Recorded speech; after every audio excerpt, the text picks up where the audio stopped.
اگر به هر دلیلی میخواین برین داخل سفارت آمریکا، حالا میخواین ویزای دانشجویی بگیرین، ویزای مهاجرتی بگیرین، ویزای سفر یا هر چیزی، تو این ویدیو من میخوام بهتون تجربه خودم رو از حضور توی سفارت آمریکا بگم تا هم یه ذره استرستون کمتر بشه، هم یه ذره روشا و فضا رو اینا رو بیشتر باهاش آشنا بشین، برام که تجربه من رو راجع به این قضیه بدونید. همینطور سوال و جوابایی که آفیسر از من پرسید و سوالایی که احتمال داره از شما هم بپرسه. پس به این ویدیو خوش اومدین.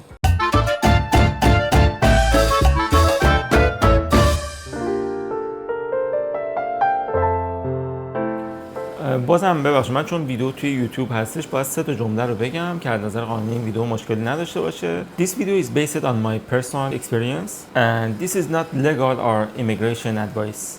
سلام، به این ویدیو خوش اومدین. اگه دارین این ویدیو رو می‌بینین احتمالاً شما قراره که یا به زودی داخل سفارت آمریکا باشین یا یکی از نزدیکانتون قراره اینو تجربه کنه. این ویدیو صرفاً تجربه شخصی منه، آموزشی نیست یا آموزش رسمی نیستش. ممکنه که قوانین هر لحظه تغییر کنه، پس بهتره باز دوباره شما اطلاعات دیگه، سورس‌های دیگه رو هم جستجو کنید و ببینید. ولی این تجربه کلی که احتمالاً شما قراره که تجربه کنید. هدفش هم چند تا چیزه. یکی از مهمترین چیزاش اینه که استرس شما کمتر بشه. وقتی شما قراره که اولین بار مثلا تو سفارتی مثل سفارت آمریکا حاضر بشین، همه چیز براتون خیلی گنگه، همه چیز خیلی ترسناک به نظر میرسه، در صورتی که اصلا اینطوری نیست. خیلی خیلی خیلی اتفاقات همیشه خیلی ساده‌تر اتفاق میفته و کاملا این پروسه ساده اداری میتونید اینو در نظر بگیرید. البته که خب تاثیرش شاید رو آینده شما خیلی زیاد باشه اگر می‌خواید مثلا ویزای مهاجرتی یا ویزای دانشجویی بگیرید.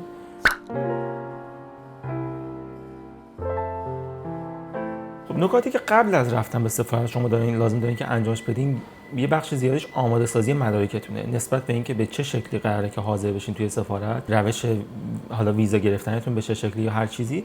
حتما سعی کنید تمام مدارک رو چند بار چک لیست داشته باشین، بنویسین، تیک بزنید و هی چک کنید تا قبل از رفتن همه چیز به بهترین و کاملترین حالتش باشه. حتی اگر میتونید، به نظر من اگر میگن که یک سری مثلا مدارک شاید نیاز نباشه، شما اگر میتونید اون رو هم تهیه کنید، چون اگر شما داخل سفارت یک پوشه مرتب و دسته‌بندی شده داشته باشین که همه مدارکتون داخلش باشه و مدارک رو بیشتر داشته باشین، خیلی بهتره تا اینکه اونجا یک مدرکی رو از شما بخواید یا شاید ممکنه توی صحبتتون یک مدرکی بتونه به شما کمک کنه و اون مدرک اونجا نباشه. چون اگر اون مدرک رو نداشته باشین استرس میگیرین و خب این بهتون کمک نمیکنه. خود من مدارکم کامل بود و یک مدرکی بود توی مدارکم، ولی حالا اینو جلوتر بهتون میگم.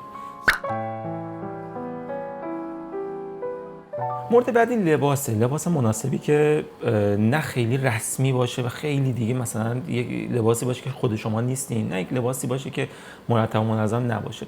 به نظر من نسبت به فصلی که هستین، نسبت به اون سفارتی که هستین، کشوری که میخواین برین، ارمنستان، ترکیه است یا امارات یا هر جای دیگه، لباس مناسبی داشته باشین. از این نظر میگن که مثلا اگر در زمستان باشه شما شاید لازم باشه قبل از ورود به سفارت حدود 1 ساعت 2 ساعت توی صف جلوی در سفارت باشین. پس از نظر گرما، از نظر سرما جوری باشه که این قضیه واسهتون آزاردهنده نباشه و از طرف دیگه لباس مرتبی باشه، لباس منظمی باشه، بین خودمون باشه، یک جورایی لباسی باشه که شما رو در شیک ترین حالت خودتون نشون بده، ولی از اون ور دیگه خیلی اگزاجره نباشه که مثلا دیگه آفیسر دیگه خیلی احساس کنه شما میخواین خیلی خودتون یه چیزی فراتر از چیزی که هستین نشون بدین و مثلا داری فیلم بازی میکنین. باید همین لباس خیلی مناسب و شیک، به نظر من انتخاب خیلی خوبیه واسه این کار. وسایلی که نباید با خودتون ببرید، اینا رو یادتون باشه داخل هیچ سفارتی تقریبا نمیتونید اینا ببرید. موبایل نمیتونید با خودتون داخل سفارت آمریکا ببرید، پاور بانک، فلش، چیزایی مثل این رو. و بهتون خیلی توصیه میکنم که به یک شرایطی برین که نیاز به اینا نداشته باشین. مسیرتون عقب بدونید، پول همراهتون باشه، پول نه، و نیاز به موبایل نداشته باشین. چون شما اگه موبایل رو ببرین جلوی در سفارت میتونین اونجا تحویل بدین به کسی، به اون باجه‌ای که این رو برای شما نگه داره، ولی این برای شما هزینه بره و هزینه‌اش $2. پس ترجیحاً اینطور باشه که نباشه اینا همراه شما. و در مورد ساعت حضور در سفارت، شما قبل از اینکه بخواید برین اونجا مطمئنا یه ایمیل براتون اومده و دعوتنامه براتون ارسال شده و ساعتش احتمالاً خیلی دقیق نوشته شده. مثلا اگه ساعت 7 صبح نوشته، مثلا 7:15 صبح شما وقت سفارتتونه. احتمال اینکه شما دقیقاً سر ساعت برین نرین داخل هست، یعنی ممکنه شما ساعت 8 برین داخل، ولی شما سعی کنید به نظر من 1 ساعت 2 ساعت زودتر از اون تایم اونجا باشید، داخل صف باشین، چون ممکنه زودتر از اون حتی شما بتونید برین داخل و شرایط رو شما نمیدونید چی پیش میاد. پس به خاطر همین بهتره که به نظر من 1-2 ساعت زودتر از اون تایم، مثلا اگر ساعت 9:15 است شما ساعت 7:15 صبح جلوی در سفارت باشید. چون اگر به هر دلیلی تاکسی دیر پیدا بشه، نمیدونم به هر دلیلی دیر برسیم به اونجا، این پروسه که دوباره بخواین ایمیل بزنید و دوباره بخواین یه وقت دیگه بگیرین خیلی اذیت کننده است. به خاطر همین چرا ریسک کنید؟ فرصت نباید از دست بدید. مورد دوم زمان رسیدن به سفارت هستش، جلوی در سفارت. من برای شما چون خودم تجربه حضور در سفارت آنکارا رو داشتم، فضای اونجا رو میگم، ولی خب یک سری از اتفاقات تو تمام سفارت‌ها احتمالاً اتفاق میفته. ببینید وقتی شما میرسین، احتمالاً خب میگم زودتر هم رسیدین، وارد یک صفی جلو در سفارت به وجود اومده، چون افراد دیگه هم برای اون روز زمان گرفتن، ایمیل گرفتن و اونها هم وقت دارن که برن داخل. شما داخل یه صفی باید وایسین، میگم لباس گرم باید داشته باشین. این یک صفی هستش، چند تا افسر احتمالاً مرتبط به اون کشوری که شما داخلش هستین، مثلا برای مثال در آنکارا چند تا افسر ترک جلو در اون سفارت بیرون سفارت وایسادن و داخل سفارت هم که افسرهای آمریکایی هستن. مورد اول این که عکس گرفتن از فضای بیرون سفارت، داخل سفارت و هر چیزی عکس برداری، فیلم برداری کاملا ممنوعه. پس به خاطر همین من یک سری طرح‌های کلی برای شما درست کردم که شما بتونید فضا رو ببینید و تو این صحبتمون اون طرح‌ها رو نشون میدم تا یک آشنایی کلی از نظر دیداری با فضا داشته باشین و به خاطر اینکه باز میگم استرستون کمتر بشه و این یک آموزش رسمی نیستش، یک تجربه خود منه که برای شما دارم میگم. این نکته رو چند بار تکرار میکنم به خاطر اینکه از نظر قانونی مشخص باشه که تجربه خود من فقط دارم تجربه میگم به خاطر یوتیوب و حالا قوانینی که وجود داره. شما رسیدین به فضای جلوی سفارت، داخل صف وای میسین. اگر زبانتون خیلی اونقدر قوی نیست، داخل صف شاید کسی رو ببینین که فارسی زبان باشه، باهاش آشنا بشین، ازش اگه لازمه کمک بگیرین، بپرسین باز چجوریه. ولی در کلیتش اینجوریه که اون افسرهایی که بومی اون کشور هستن میان از افرادی که داخل صف میپرسن شما ساعت چند قرار جلسه‌تون بوده و شما ساعت رو میگین. ممکنه که مثلا اگر ساعت 9:15 تایم مصاحبتونه و مثلا الان ساعت 8:30 بگن شما بیاین جلوتر، یا نه بگن شما وایسین تا وقتی ساعتش رسید بیاین جلوتر، یا یه سری از قبل‌تر که وقتشون جلوتر بوده و الان دیر شده انگار ببرن جلوی شما. یه سری جابجایی این شکلی داره، ولی در کل سعی کنیدم تا جایی که میشه حالا صف رو رعایت کنیم و جلوتر هم بریم. یعنی یه وقتایی مثال میگم، من چیزی که خودم دیدم، مثلا افسرهای ترک اگه کسی میومد به ترکی باشون صحبت میکرد میرفت جلوتر، یا بعضی از کسانی که از ترکیه اومده بودن و می‌خواستن کاری مثلا ویزای توریستی واسه آمریکا بگیرن اینا میرفتن ترکی صحبت می‌کردن، یا خودشون میرفتن جلوتر. همچین حالتایی وجود داره دیگه. اگر هم دیدین که مثلا نزدیک شده به تایم مصاحبتون، مثلا 1.5 ساعت مونده و هنوز شما عقب صفین، سعی کنین که جاتون رو بسپارین به یکی و برین جلو و بگین که من مثلا یه رو بیشتر نمونده تا این مصاحبه‌م، اینا بزنین من برم داخل و همکاری میکنن، شما رو میفرستن داخل. این از این نظر. وقتی که شما به جلوی صف میرسین و دیگه از اون بخش اون افسرهای اون کشور رد میشین و وارد انگار فضای حیات سفارت میشین، شما میرسین به افسرهایی که حالا دیگه اینها آمریکایی هستن. ابتدا یه در خیلی کوچیکی وجود داره و داخل اونجا از شما میپرسن که آیا تلفن همراه یا چیز ممنوعه همراهتون هست یا نه. خب من که نبود گفتم نه و هیچ مشکلی نبود. از من پاسپورت رو گرفتن و چک کردن و گفتن که مثلا وقت سفارت برای چه ساعتی داشتی، گفتم ساعت رو و پاسپورت رو گرفتن و چک کردن و به من گفتن که برم اونورتر جلوی یه در دیگه وایسم که تو نوبت برم داخل. احتمالاً این گرفتن پاسپورتم به خاطر این بود که ببینم آیا واقعا طبق اسم و فامیلم من تایم مصاحبه داشتم تو اون ساعت یا نه. وقتی که رسیدم جلوی در، دوباره یه سری چک امنیتی، حالا گشتن دستگاه، وسیله اگه همراه بود یا هر چیزی که بود، لباس و اینا یادمه، مثلا لباسای گرم و اینا رو برداشتم گذاشتم توی دستگاه ایکس ری که هستش و یه چک معمولی این شکلی انجام شد. اینا که میگم در مورد سفارت آمریکا توی آنکارا است، ولی احتمالاً بقیه سفارت هم همین روال داشته باشن. برای سفارت آنکارا بعد از گذشتن از اون گیتی که چک امنیتی انجام میشه، وارد یه حیاتی میشیم، یه حیات خیلی بزرگه، یه پرچم بزرگ امریکا وسطش نصب هستش. شما اون مسیر رو رد میشین و وارد ساختمان دیگه میشین.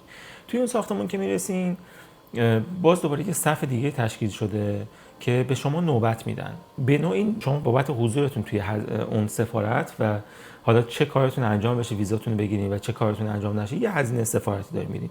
اون زمانی که من رفتم $330 بود هزینه به ازای هر نفر بابت بودن تو سفارت. و اون نوبت اولیه که به شما داده میشه بابت اون نوبتیه که باجه به حساب انگار بانکی شما اون $330 رو پرداخت کنین. ترجیحاً این باشه که اون پولی که حالا شما باز دوباره میگردین زمانی که بخواید برین شاید بیشتر شده باشه، شاید تغییر داشته باشه، اون هزینه‌ای که می‌خواید بدین دقیقاً به همون اندازه پول نقد داشته باشین خیلی بهتره. مثال منظورم اینه که مثلا یه 300 $100 داشته باشین و $30 رو دوباره خورد داشته باشین. ولی بازم اگر نداشتین مثلا 4 تا $100 من داشتم، اون چنج میکنه. ولی بخاطر اینکه بازم یه درصد مشکلی به وجود نیاد، بهتره که پول خورد داشته باشین همراهتون. اگر میتونین روزهای قبل از سفارت این رو چنج کنید و پولتون رو خورد کنید. وقتی که نوبتتون میرسه و مثل باجه بانک شماره‌تون خونده میشه، شما میرین جلو و اون پول رو بابت حضور در سفارت پرداخت میکنید، پاسپورتتون رو میدین و یه فیش دیگه به شما داده میشه که خب این پرداخت شده. این تو اینجاش کار اداری خیلی معمولیه. و بعد دوباره با یکی از مسئولین اونجا صحبت میکنید و به شما یک شماره دومی داده میشه. در سفارت آمریکا شما میتونید خب مثلا با آفیسر فارسی زبان صحبت کنید، با آفیسر انگلیسی زبان صحبت کنید و ترک زبان. و شما قبل توی فرمای قبلی که آنلاین پر کردین ارسال کردین این رو مشخصش کردین و اونجا باز دوباره یک نفر با شما صحبت میکنه و هماهنگ میکنه. فارسی زبان بود کسی که با من صحبت کرد، احتمالاً با شما هم به همین شکل باشه، یعنی چون میدونن که افراد زیادی از ایران تو اون روز هستن 100% نگران این نباشین که من زبانم خیلی ضعیفه. ولی اگر زبانتون هم اگر هم انگلیسی زبان باشه، باز با شما یه شکلی صحبت میشه که متوجه میشین به هر حال منظور چیه. بعد از اینجا یه شماره دیگه به شما داده میشه که شما منتظر میشین تا با یه باجه دیگه بریم. وقتی که منتظر شدین، حالا برای 5 دقیقه 10 دقیقه 15 دقیقه منتظر میشین و نوبتتون خونده میشه، شما میرین یه باجه دیگه که اونجا باید مدارکتون رو تحویل بدین. شما به هر حال به هر شکلی که توی سفارت حضور دارین واسه ویزا، حالا میگم هر نوع ویزایی که هستش، یه سری مدارک قبلش از شما خواستن، اون مدارک آماده و مرتب هست. یکی از شما توی اون باجه دوم پرسیده میشه. اینجا هم از من فارسی کسی که با من صحبت میکرد فارسی زبان بود و از من پرسید که این یه سری سوالات خیلی خیلی اولیه هم پرسید. و نکته جالبی که شما بگم، یکی از مدارک من خیلی مرتب، یک پوشه شفاف، این رو یادم رفت بگم توی جمع کردن. شما باید حتما وقتی وارد سفارت میشین پوشه‌ای که مدارک رو داخلش میذارین شفاف باشه و داخل این پوشه دیده بشه. اگر مثلا کیف که نمیتونی ببرین، یا اگر پوشه‌ای باشه که شفاف نباشه، از شما میخوان که مدارکتون دستتون بگیرین، چوب پوشه رو باید بدین و این خب کار شما رو سخت میکنه. پس یک پوشه ترقی شفاف که داخلش دیده بشه و هر کدوم از مدارک رو من مثلا مدارک تحصیلی رو جدا دسته‌بندی کرده بودم توی یک دوره پلاستیک مدارک و برچسب زده بودم، مدارک مالیم جدا، مدارک مختلف جدا و همه اینا رو گذاشته بودم داخل اون. و با اینکه اینقدر مرتب من گذاشته بودم، وقتی از من داشت میگرفت مدارک رو، یک مدرکی رو میگفتش که این کجاست و من تو مدارکمو میگشتم میدیدم این نیست و مطمئن بودم که همه مدارکمو من آوردم. از اونجایی که مطمئن بودم هی گفتم که میشه مدارکی که مطمئنی که اونجا نیست، میگفت نه اینجا نیست و دوباره من مدارکمو میگشتم و آخر گفتم میشه یک بار دیگه بگردین. مدارک رو چک کرد و دید مدرک اونجا بود. یعنی میخوام بگم حتی این نوع اشتباه ممکنه از طرف شما هم نباشه، ولی انقدر دسته‌بندی من مرتب بود و انقدر این رو با خودم تکرار کرده بودم که این هست این چک لیست رو چک کرده بودم که مطمئن بودم اون مدرکم هم هست، ترجمه رسمیش هم هست و اون همه چی اونجا بود. ولی خب اون بنده خدا ندیده بود. و وقتی که مدرک رو تحویل دادم، یک برگه دیگه دادن، یک شماره بود برای این دفعه دیگه مصاحبه بود.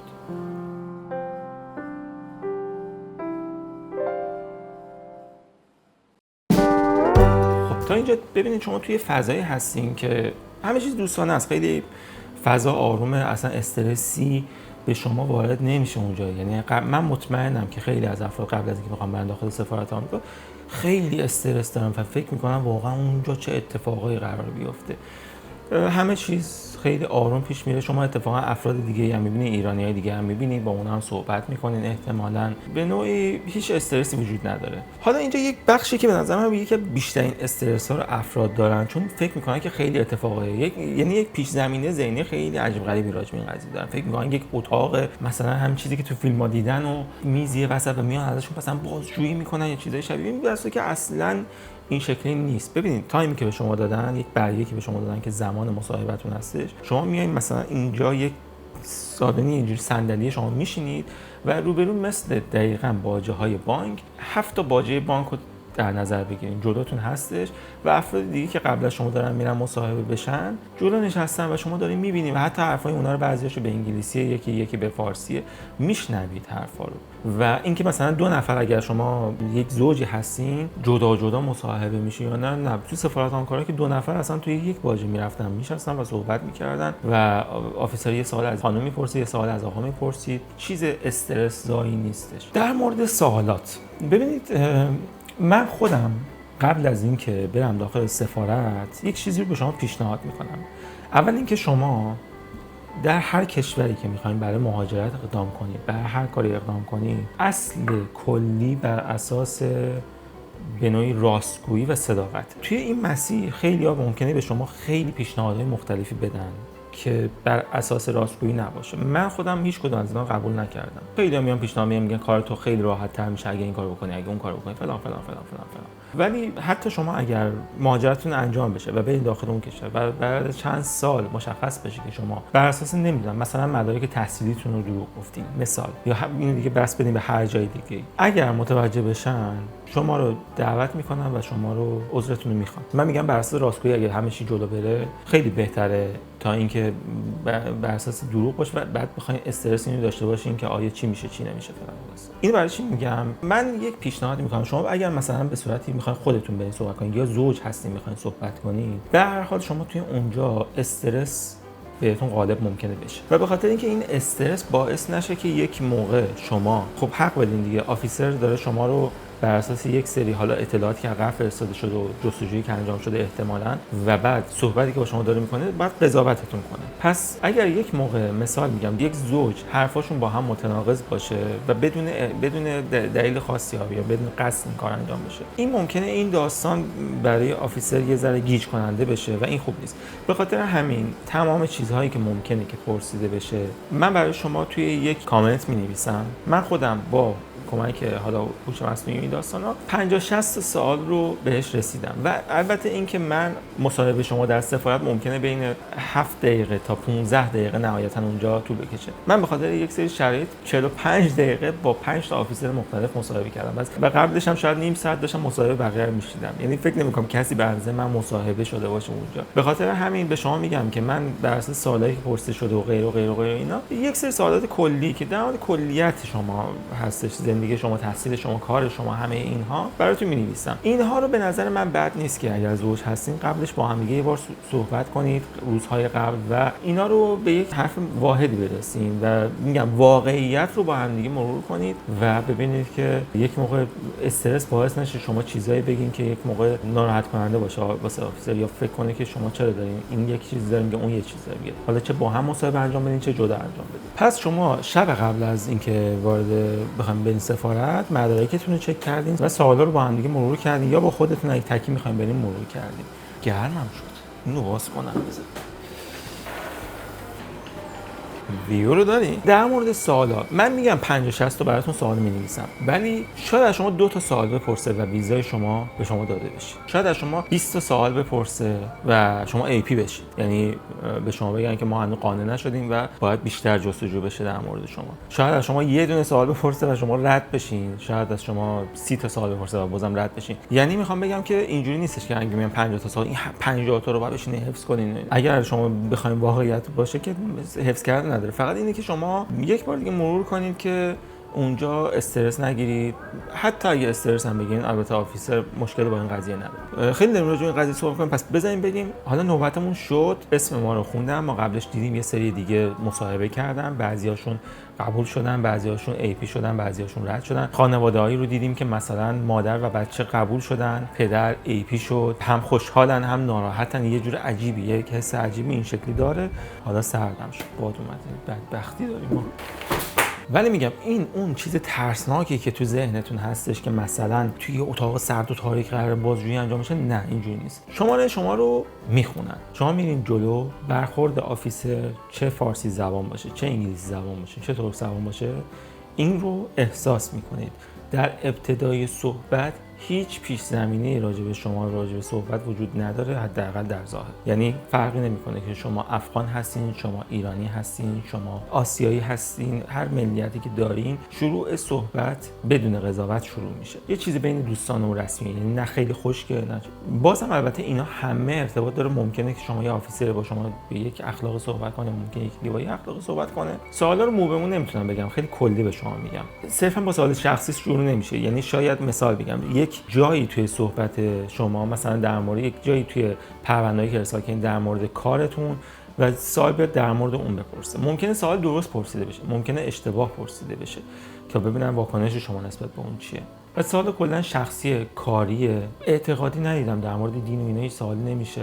زمانش بخوام بگم، من چیزی که دیدم عرف معمولا بین 5 دقیقه تا 10 دقیقه بیشتر طول نمیکشه. 2 تا 3 تا سوال از شما پرسیده میشه. ممکنه که با همون 2 تا 3 تا سوال راجع به اینکه مثلا از هر کسی هم یه چیزی پرسیده میشه واقعا. یعنی ممکنه از یکی در مورد کارش پرسیده بشه، از یکی در مورد یکی 2 تا سوال در مورد مثلا تخصصش پرسیده بشه، از یکی در مورد اینکه تو میخوای وقتی میری آمریکا کجا میخوای بری، چی کار میخوای بکنی. و صرفا هم اینجوری نیستش که مثلا شما بگین که من میخوام برم بشم اونجا مهندس مثلا فلان. خیلی راحت یکی جواب میداد، میگفتش که من کاری بلد نیستم، میخوام برم اونجا تو سوپرمارکت کار کنم. من میگفتم اوکی، پاسپورت شما اینجا میمونه تا ویزاتون بیاد. یعنی میخوام بگم اینجوری نیست که حتما بهترین حالت رو باید شما داشته باشین تا ویزا بشین. به هر حال به نظر من کشور به همه چی نیاز داره، حالا هر کسی بر اساس تخصصش. ولی میگم اگرم سوالی به وجود بیاد که نه انقدر سوال عجیبی باشه که بخواد ریجکت بشه و رد بشه اون پرونده، نه به حساب انقدر همه چی مشخص باشه که بخواد قبول بشه، ممکنه که تا حتی میگم من خودم مثلا یه 10 دقیقه صحبت کردم با یه آفیسر، بعد یه 5 دقیقه منتظر بودم، بعد یه 6 دقیقه با یکی دیگه صحبت کردم، بعد دوباره 5 دقیقه منتظر بودم، باز دوباره 10 دقیقه با یکی دیگه صحبت کردم، باز منتظر بودم اینا. و در نهایت من ای پی شدم، همونطور که تو ویدیوهای قبلی گفتم، تا بیشتر به حساب جستجو بشه راجع به اون چیزا. ولی خب هر پرونده‌ای که فکر می‌کردم اونجا از نظر رزومه کاری، از نظر سابقه خودم، هر چیزی که لازم بود رو ارائه دادم و دیگه اون پرونده‌ها مون تا بررسی بشه. و در نهایت 3 تا حالت داره. بعضی‌ها رو دیدم که همونجا بهشون عنوان میشه که شما رد شدید، پاسپورت رو میدن و خداحافظ. بعضیا AP میشن، یعنی که باید بررسی بیشتری از طریق نهادهای امنیتی انجام بشه روشون و پاسپورت بهشون داده میشه. یک برگه‌ای بهشون داده میشه، یک QR کد داره که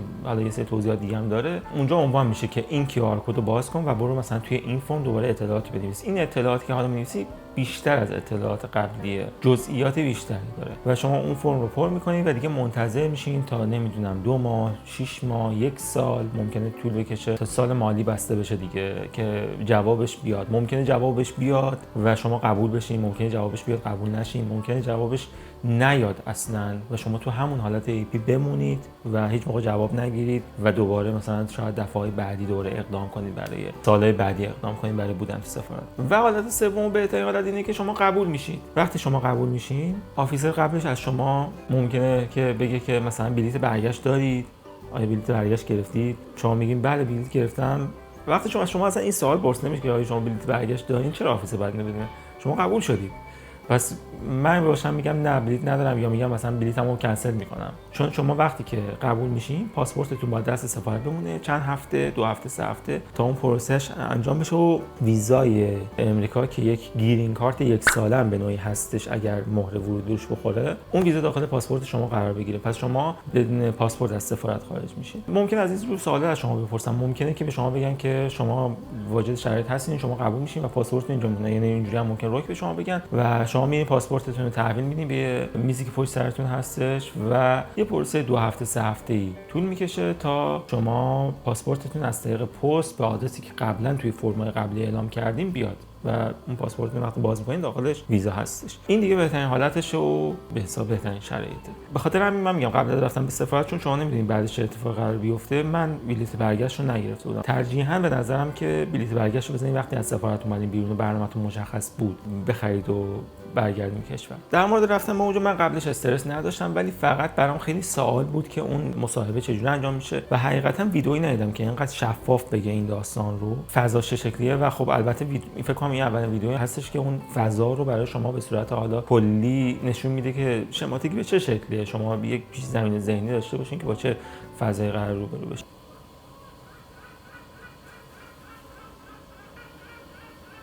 این چرا داره میخنده مرغ دریاییه؟ نمیدونم صداشو میشنم یا نه. بزن اینو باز کن. بیاین شما رو بیارم این مرغ دریایی رو ببینید.